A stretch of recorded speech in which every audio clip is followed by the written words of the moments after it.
Is all I ever knew. It's my time, hit these rhymes, enjoy this lyrical view. Going head first like a shirt, it's just what I'ma do. It's automatic, no manual, tune in, don't change the channel. What's going on, everyone? Welcome to another episode of the Good Talk Podcast. I'm your host, Tunde. I have a great guest, someone that I'm excited to connect with, a Bleacher Report host. You can see him on NBA on TNT as a studio host, Adam Lefkoe. Adam, how you doing, my guy? Tunde, I'm good, man. I'm happy to be on the Good Talk Podcast. How you living? Hey, we're living good. First off, which is very important, how's quarantine going for you? Man. Okay, so yesterday, me and my fiance, we went out and we social distanced, and I got sunburned as heck. And then I ran home. I'm just fixing my camera really quick. No worries. I come home and she saved my life. Shea butter fixed me overnight, and now I am straight. Man, quarantine is tough. Quarantine is a whole lot of like looking at your life and being like, Yep. Man, I got to fix that. Like, I just feel like that's what I'm doing all the time. But at the same time, I'm healthy and I'm okay, and my family is healthy and okay. How about you? Everybody okay? Oh, everything is good. Speaking of that, like, what's a skill or something that you've learned during these 3 months of quarantine, or something that you didn't know or have in your arsenal prior? Okay, so I'm listening to like 3 or 4 audio books at the same time, and they're all very different. So like some of them blend together. But I was listening to, I think it was Atomic Habits by James Clear, and he was talking about how like the creator of Dilbert is a comic strip. And he was saying that the dude was not the best artist of all time, but he was better than most people. And he wasn't funnier than most comedians, but he was funnier than most people. And unlike most cartoonists, he had actually worked in an office. And so he realized, I don't need to be the best at any of those things, but I can use all of my tools together and figure out what's my best creation. And that kind of hit me in a way, because it's like, man, I really like to host, but at the same point, I love to edit, and I love to storytell, and I love to like have a conversation. So it's like I start going, what would be my super baby? So like that was in my head today. So as you asked that question, that's something that I've been thinking about. And then also I'm trying to get better at habits. So it's really weird. One of my first realizations was no one ever becomes an adult. You're just the same person you were as a kid. And then one day you're like, damn, I got bills. Like it just happens like that. Yeah. But I think the other thing that I've been thinking is that, especially in quarantine, we end up doing the same things every day. Yep. And like sitting and binge watching a Netflix show is cool. But like when that's all you do, you are what you do. So like it becomes that. And so I've been trying to like get better at habits. So finding new things where it's like I'm a cook tonight. I've been Chefco. That's been my thing. Or like, okay, so like in the morning, I'm stealing this from Brian Dawkins because I got a chance to talk to him, but like he wakes up every day and he prays, he meditates, and he journals. And what's crazy is like I had tried that for a week and then he said it. So now it's like if I can do those 3 things to start the day, I'm already having a good day. Like if I do that, so that's the stuff that I'm working about. How about you, man? What are you working on? Oh, you just pointed to it. Praying, just meditating, waking up, just putting my phone, not touching my phone. It's so hard. Oh, it's hard, especially if you got text messages that you sent prior to you sleeping, or emails. First week I tried to do it. I wrote this down and I would check it off if I did it. Not look at my phone 30 minutes after I wake up, not look at my 30 minutes before I go to sleep. And I did it for like 5 days in a row. And that Sunday, my iPhone screen time was down like 22%, and I was feeling great. And then I woke up and I had a lot of mentions one day, and I was like, oh, and it messed me up. And like for the last 6 days, I'm like, I got to get back to those 2 days, right? I got to get back. Nah, that happens to me too. We were talking about it offline. The match, Tiger, Brady, Phil, and Payman. Like, what were your thoughts on that? Because I watched some of it. What were your thoughts on that? I had to talk about it enough. What'd you think? Charles Barkley, I saw someone tweet about it. I don't know who. Charles Barkley, to me, is one of the best guys in sports. No doubt. I love him. He's funny. I disagree. He's one of the best guys on TV, period. I don't care if it's sports. If you were to put up if you can give me any round table, Chuck is going to be at the table because his honesty is amazing. Yeah. And I got a chance to sit with him for the first match when it was just Tiger and Phil, no Brady and Manning. And I was up there with Pat Perez, who's a hilarious golfer, and Samuel L. Jackson. Your eyes got wide. The Samuel L. Jackson. And I was so nervous, but at the beginning, we just hit it all off and we were having a good time. And calling the match was Ernie and then two professional golfers. And the whole time, Chuck and Sam are making jokes about Tiger stinking and Mickelson blowing it. And I'm talking to the producer. I'm like, man, you need to put our mics on because this is the funniest thing I've ever heard. I'm Snapchatting. And I'm like, this is amazing. And this time they let him open his mics because of the situation. Yep. And him being able to talk crap to Brady. Oh, what? Immediately before Brady hits one from 150 out. And then on the mic, because he's full of that adrenaline, goes, suck on that, Chuck. To me, is all I want from sports. Yeah. It's somebody calling somebody out, drilling an incredible shot, and then going, I'm one of the greatest athletes of all time. And so when I hear people saying, oh, are we going to get the NBA back? And are they going to pump in crowd noise? No. That's the reason. If this is going to be a situation that never happens again, then can we please enjoy it as a situation that will never happen again? I don't need the fake stuff. Make it real and raw, and that's what it was. I thought Justin Thomas was hilarious. Yeah. I thought Peyton and Phil were your perfect fillers. They could both talk for minutes at a time. They're occasionally funny. They're PG, so they're good for all audiences. And then you got Tiger just walking and playing golf. That man's not talking to nobody. He's just playing golf. And I thought the whole dynamic was a lot of fun. I thought it was great. And that's not just me being a company man. Oh, no. And then even before that, and even during the match, you had Eli Manning on Twitter just – hated it. That was the one thing I hated. Hated it. That was not Peyton Manning. That was not Eli Manning. That was Eli Manning telling someone at who was the brand? The hot sauce brand. Frank's. Take over my account and then pay me six figures. There's nothing I get angry about more than when people tell me that Russell Wilson and Tom Brady and Eli Manning are running their own social accounts. Get out of here. I hate it. It's so fake. No. So for the people that aren't familiar with you and the great work that you do, tell us or talk to us about your journey and how you got to being a Bleacher Report host and on the NBA TNT. I would say my story is similar to other broadcasters, except it changes in the middle and then it's gone completely digital. So I started off, I went the route.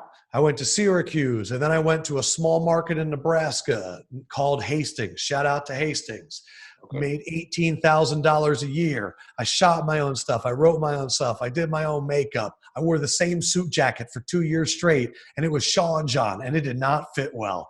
And I had to do news. They wouldn't let me do sports. Then I went to Louisville, Kentucky. I was there for 3.5 years. Started off doing news. Eventually transitioned to sports, covered Louisville championship, Kentucky championships. It was a great time. Couldn't get a job because all the agents and news directors were telling me to go to news because there was easier jobs for me there and I didn't want it. So I bet on myself, said I'm sticking with sports. And then I got really bored because doing sports as a 25-year-old kid in Louisville, Kentucky, you look around and you go, man, they already said on Twitter at 1:30 that the NBA wants to come back in the end of July. So now I have to go on at 6 o'clock and say it to all the old people that are on Twitter. That's where my brain was. And I just got so bored that I was like, how, if I'm a 25-year-old kid in Louisville that's not on TV, what could happen that would maybe make me want to watch? And I thought, man, if that dude on TV was reading things from Twitter and figuring out a way to make it in. So I did this thing called WrestleCast, then Seinfeldcast, and then Rapcast, and they kind of spread and went viral. And Bleacher Report came calling. I've been there now for 6.5 years. When I first started, I was doing 30 videos a day. I would literally look into a camera in an empty room, because this is what we did, and I would go, all right, New York Giants are looking to have a big season next year. What are the 3 X factors that take it over the top? I'm with John Smith from the Newark Star Ledger. Where do you want to start, John? And then I would nod for a minute and a half straight like this. And then I go, and we'll see how they do in week 1 against the Eagles. I just did that. Wow. And then me and Sim started a podcast that kind of took on a life of its own, and it was a lot of fun, and I love that dude. And it was cool to see him grow from someone that people would go, oh, Oklahoma beat you and you only had that job because of your dad, to now he's on like the #1 pregame football show in America. And then I got to host the first match. Turner asked me to do play-by-play of the Rising Stars game with Frank Kaminsky and Danny Green, and that was a lot of fun. And then they came to me and said, hey, listen, Tuesdays are open, and we'd like you to be the host. And by the way, we're getting DWade, and you're not allowed to tell anybody. And I was like, I am awful with secrets. And I walked around the restaurant. I was like, are you serious? And now I'm in quarantine. And that's like the professional journey, I think, in 2 minutes. Oh, no, you're one of the best. The chemistry that you, DWade, Shaq, and Candace have just in so little time is like, it's real. It's real.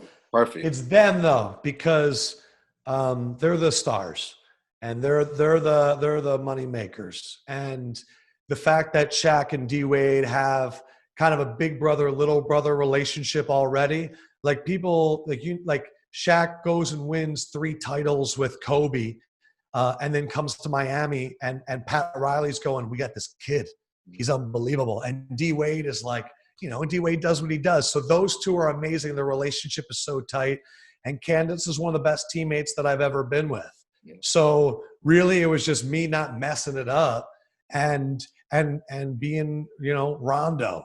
I got to interview Dan Patrick, and I said, what would you recommend? And he said, be Steve Nash. And I was like, I'm a little Stephon Marbury right now. Like, I'm definitely a little AI too much. I'll want to go over 50 every now and then, but it's not about me. Yeah. But I think about Rondo because I've heard stories that people love playing with Rondo because he learns where to put the ball right so that you get into your shooting motion. Like, he watches your shooting motion. He's like, oh, he comes in like this. I'm going to put it here. And that's, to me, what hosting is about. It's not about throwing up a great alley-oop and being like, look at my pass. It's more like, I know where that dude wants it, and I'm going to give it to him like every time. No, for sure. So what are like some advice, tips that you could give people that see you on TV, see you hosting these podcasts, saying, I want to be Adam, that you could give to them that are on this journey that you've already begun? Pick like a topic.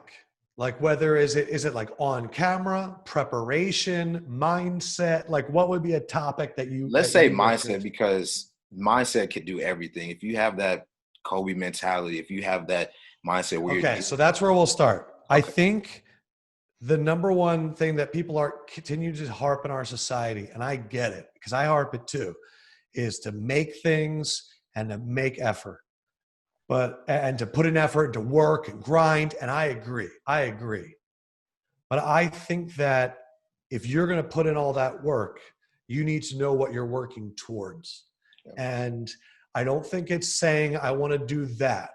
I think it's really, you have to sit with yourself, and it's scary and it's frightening because you're about to say something to yourself. And if you don't do what you just said to yourself, you know that you're letting it down and you ain't got no one to hide and no one to blame.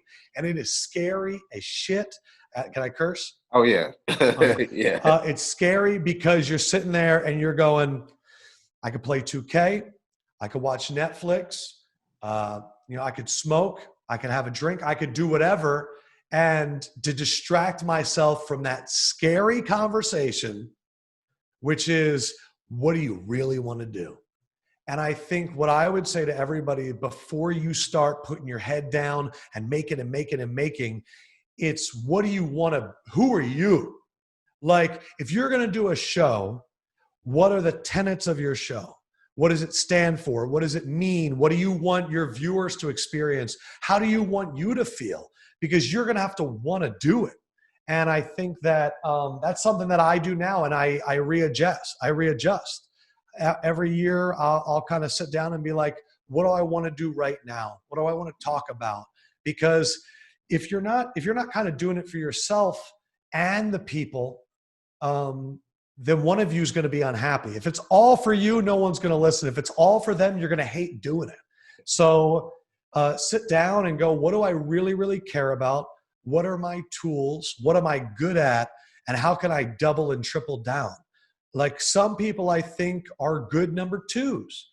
Some people are good number threes. It's the same thing as basketball.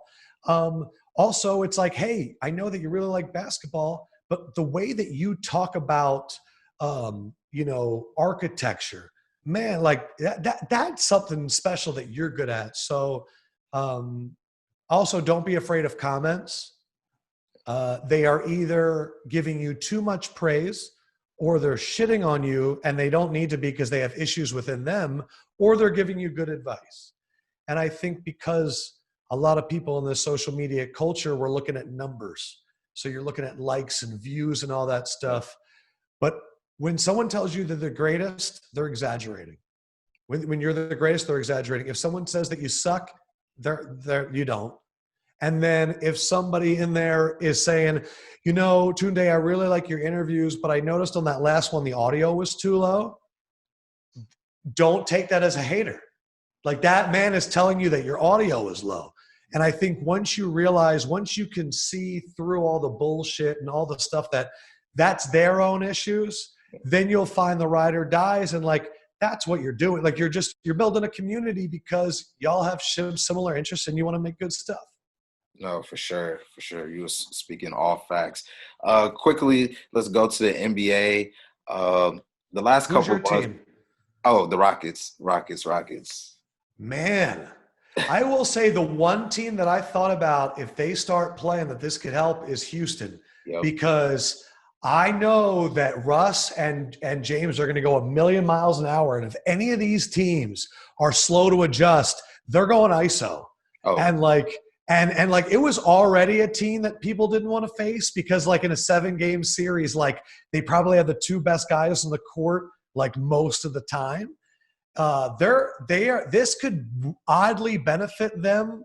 But who the heck knows? We don't know what we're starting. We don't even know what city we're playing in. We don't know if it's group stages or a tournament, but they could be scary. That's exciting. Oh yeah, they're with this additional rest for sure. So speaking on that, we're hearing a lot of talks on if the NBA should resume, should it not resume. What are your thoughts on what should happen? Because I don't know if you saw, Damian Lillard said that if his team isn't in a position to go in the playoffs, he doesn't want to continue the season. There's no point. He would just sit out. So what are your thoughts on the approach the NBA should make? So the NBA came out and said they want to play, the owners. The NBA Players Association came out and said they want to play, and their players want to play. And I think it's important that there's a lot of money that's not going to go in the players' hands if they don't play. And there's a lot of guys in the NBA that are not making $180 million. But I think if the players want to play and the owners want them to play, then I think you have to find a way to play. The idea of going right to the playoffs, I am personally not a fan of, because I would love there to be 3 weeks of regular season, so that if there is an outbreak or a very important player misses, I don't need LeBron playing and then like a day in going, listen, he's got to miss the entire first round because he got it. Like I would rather that happen during the regular season and maybe work out the kinks before we're like, this is for a championship. Let's give a few weeks. That's just my own. But what I've learned through this is it doesn't really matter what you want. There are realities. And that's the realities that we need to figure out what is possible.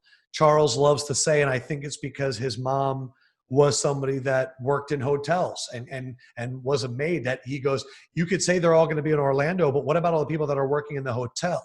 That's why I love Chuck, is because he always has a very real human perspective where it's like, they're not in a new age hotel served by robots that come in and it's like everything is clean. Like someone makes the bed, someone makes the food, like where are they sleeping? Because if they go home and then they get it and they put it on a chicken tender, I don't know. I mean, who the hell knows? No one knows. Or goes on like a coffee mug. Yeah. So I want the NBA to come back because they want it to come back. I want it to come back because I don't want a year of LeBron's prime to be wasted. And that doesn't mean I think he's definitely going to win, but I want to know if he has a chance to. He's in that like 3 years of like high functioning LeBron that we're never going to see again. And I want him to get a taste.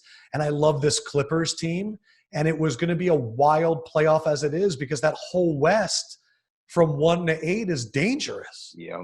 And selfishly, Ben Simmons is healthy now. And he wasn't before. So my Sixers suddenly are like full strength. And like they're another team like the Rockets where you're like, if all that shit goes out the door and we're just rolling out, like we have talent and we could surprise people. So that gets me excited too. No, for sure. Who knows? They might come back next week and say no NBA, but the owners aren't going to they're going to make sure it's something. I'll be glass half full until they pour it on me. Oh, for sure. You speaking of LeBron, the last couple of months we've been hearing the MJ versus LeBron debate. Who's the GOAT? I'm not going to ask you who's the GOAT when it comes to those two, so I'm going to change it around. Who's your GOAT when it comes to professional athletes ever? Brian Dawkins is my favorite athlete of all time. Hall of Famer, Philadelphia Eagles safety. He literally went to the school that's on your hat, Clemson.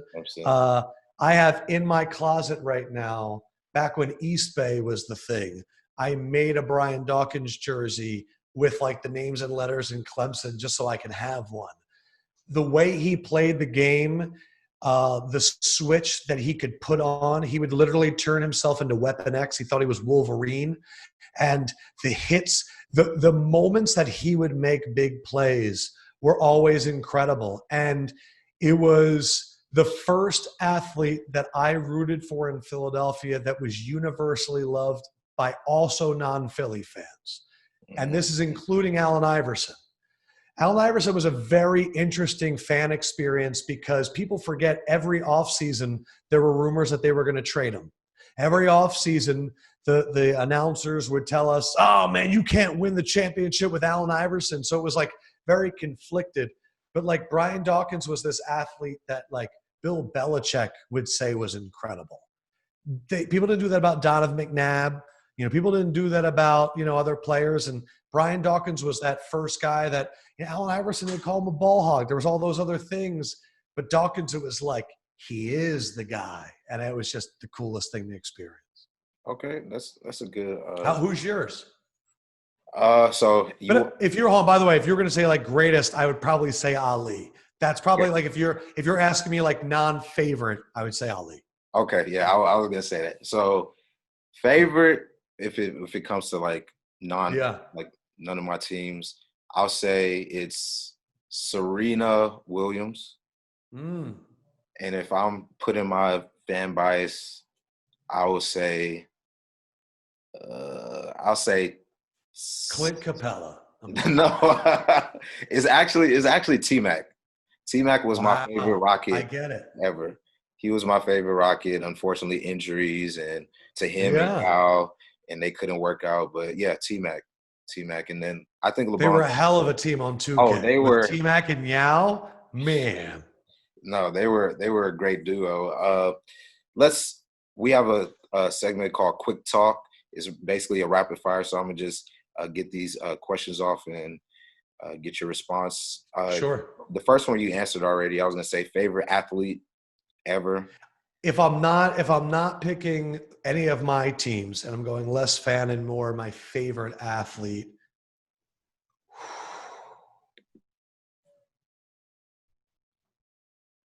I don't know why Sean Kemp popped in my head. That's not the answer, but he's in like the really cool level of athlete. Man. Serena is an amazing answer. I'm trying to think of other sports. Ronnie Lott is up there. I loved Roy Jones Jr. I thought he was the coolest dude ever. He had a rap song and he was knocking people out. Yeah. Mike Tyson is up there. I want to get one more. I'm trying to think. Got Dion. This is a weird one. Dion was great. I love Tony Gwynn. Baseball player, cool, nicest guy ever. Just that was at a time where like it was in the 90s and Ken Griffey Jr. There's a few baseball players that like were really cool and they did it the right way and they were the only people during those eras to not use steroids. So my level for respect to them is like so high. Griffey's definitely in there.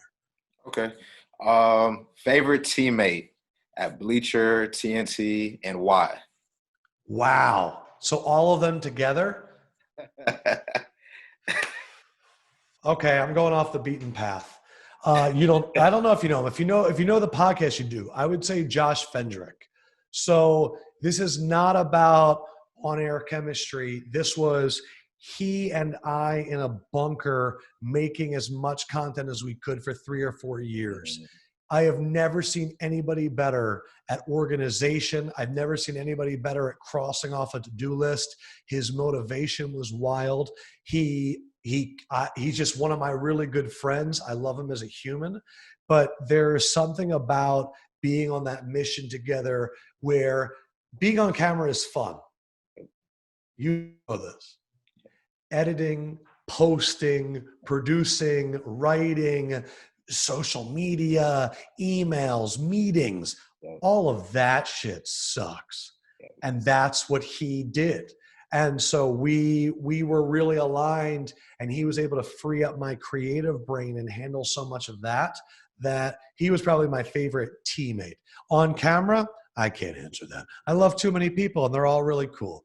But Candace Parker might be near the top. All right. No, you're right. Best moment covering sports. Samuel L. Jackson's one of them.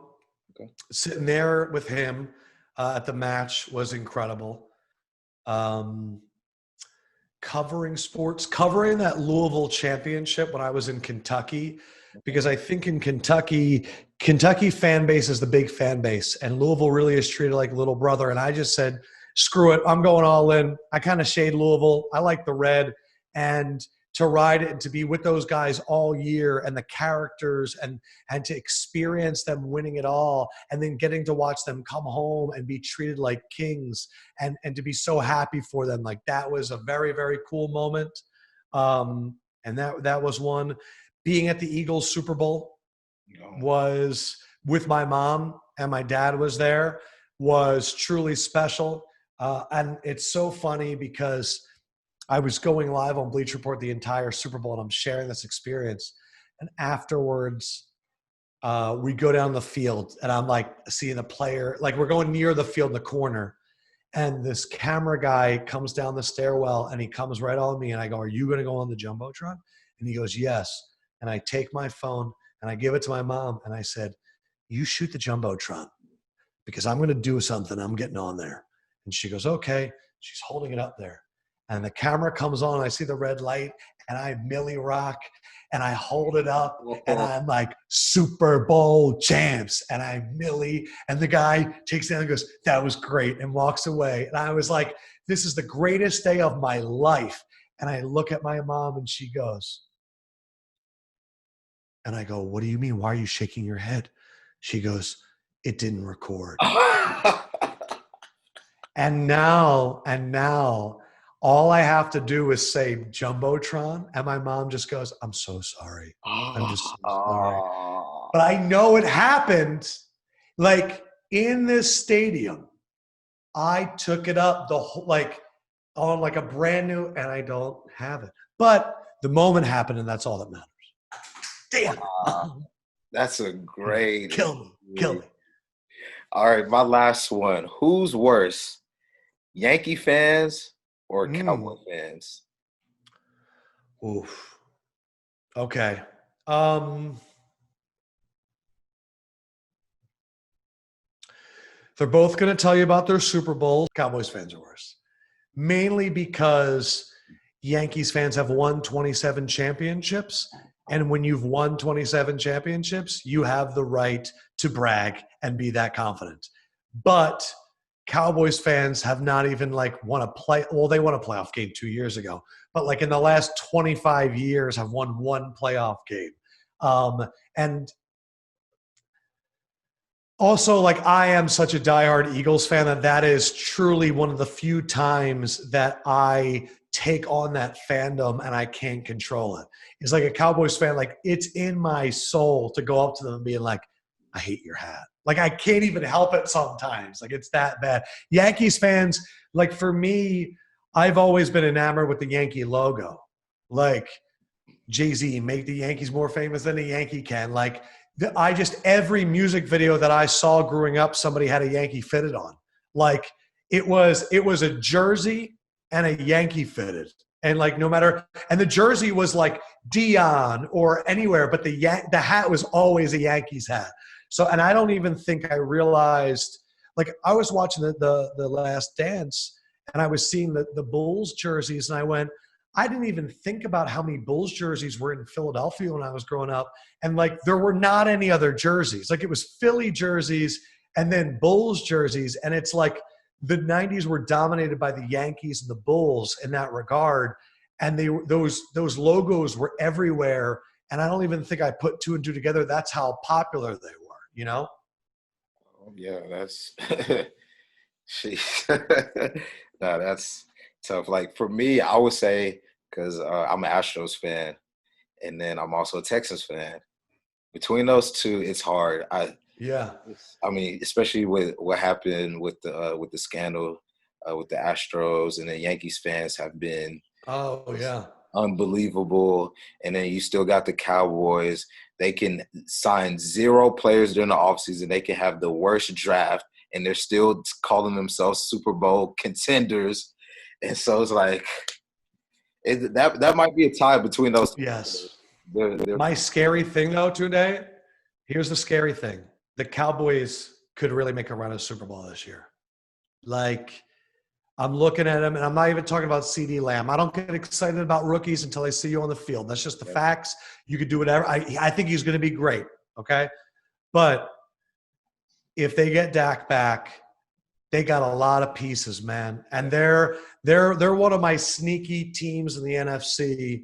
Like I think the Bills are very for real, and I think the Cowboys could really do some damage. People forget they signed Dontari Poe, they signed Gerald McCoy. They go out in the draft, they get CeeDee Lamb, they get Stephon Diggs' brother out of Alabama, and I think their corners are pretty good. It's for them. It's just can they stop Dallas? Can they stop being Dallas? Like you're wearing a Clemson hat. Like before they won all those champions, people were saying, "Oh, that's called Clemsoning," which is getting to the big game and playing awful. And I think that Dallas kind of feels like they're that, and they got to break through. And I'm nervous. This is the year. I don't like Dallas because you're an Eagles fan. Yeah, I have them winning the NFC East, so I can see it. It's those two teams. Oh, for sure. So what do you got coming up that the people should be on the lookout for? If the NBA comes back, I hope I get to be a part of the coverage. I don't know if that's going to be on NBA on TNT. I know that we do a lot of stuff with like NBA Twitter Live, so I'm sure I'll be doing something with that. You can always find stuff on the Lefkoe Show, the podcast, or also all of my social media, which is just at Adam Lefkoe. And I don't know. I'm going to end up doing something new soon. I don't know what it is. There's a chance we do another Ditch the Playbook, and it's a lot of pranks. And I think that would be a lot of fun. If not, I might change the Lefkoe Show and see what kind of new stuff we can come up with, because people are consuming things differently now. And I want it to be fun. So we're gonna mess around with it. Yeah, for sure. Make sure y'all check him out. He's one of the best in the industry. Great I podcast. appreciate it. You've been complimenting me a lot. Thank you. No, You no, did a good I'm job, being man. genuine. Like this, you're good at what you do. I Like come appreciate out to you. you on NBA on TNT. I'm like, this guy is his chemistry. And then We're getting ready. I saw you during the Super Bowl. You had your little karaoke with Taylor Rooks. Yes. Ja Rule. That was amazing. Ja Rule was there, and he heard it, and he said, "Man, that was good." Nah, Yeah, it was man, there are certain moments where you're going to get pushed into an uncomfortable situation, and it could be work, it could be real life. You might be there and holy crap, that's Aaron Judge. Hey, and it's more of, are you going to be that this sounds like a Ric Flair thing. Are you going to be a fan, or are you going to be the man? Yeah. How do you want them to remember you? Are you going to be you, or are you going to be an admirer of them? And for me, it's been fun to kind of go on this journey and like meet people and be put in crazy situations. And as long as you're you and you know what you stand for, it can be fun and enjoy it. And then afterwards, you sit there and go, "Holy crap, that just happened. That was nuts." No, yeah, I've been a fan of you since the beginning, and it's I appreciate you, man. good. Your success now and more to come. Like I'm rooting for you, Adam. I appreciate you, Tunde. Big Make time. sure y'all check him out, follow him, subscribe, all his podcasts. One of the best, like I said. Adam, appreciate you for coming on the podcast.